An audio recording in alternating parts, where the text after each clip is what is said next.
સિંચરની મદ્રેસાને funding કરનાર બે શખ્સોને remand મેળવવા કોર્ટમાં રિવિઝન અરજી. ભાવનગર શહેરના સિંચર 25 વારિયામાં વિસ્તારમાં હેતુ ફેરથી ઊભા કરાયેલા મદ્રેસાના મોલાને શંકાસ્પદ પુસ્તકો અને સાહિત્યો સાથે પોલીસે ઝડપી લઈ રિમાન્ડ મેળવ્યા છે. બાદમાં મદ્રેસાને ફંડિંગ કરનારા બે શખ્સોને ઝડપી જેલ હવાલે કર્યા હતા. બંનેના રિમાન્ડ મેળવવા ભાવનગર એસઓજીના કોર્ટમાં રિવિઝન અરજી દાખલ કરી હતી.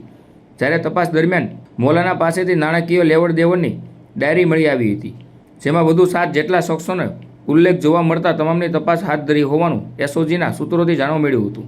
તેમજ રિમાન્ડમાં રહેલા મોલાનાને લઈ ભાવનગર પોલીસ જંબુસરની મદ્રેસામાં સતત 4 કલાક સર્ચ કરવામાં આવ્યું હતું અને મદ્રેસાના ટ્રસ્ટી સહિત અનેક લોકોના નિવેદન લેવામાં આવ્યા હોવાનું અને સ્પેશિયલ ઓપરેશન ગ્રુપે તપાસના કામે હાલ જેલમાં રહેલા અને ફંડ પૂરું પાડનાર યુસુફ આરિફભાઈ મારફાણી અને અનેસ મોહમ્મદ સિદ્દીક લાખાણીની 4 દિવસના રિમાન્ડ મેળવવા સેશન્સ કોર્ટમાં રિવિઝન અરજી દાખલ કરી હોવાનું જાણવા મળ્યું હતું.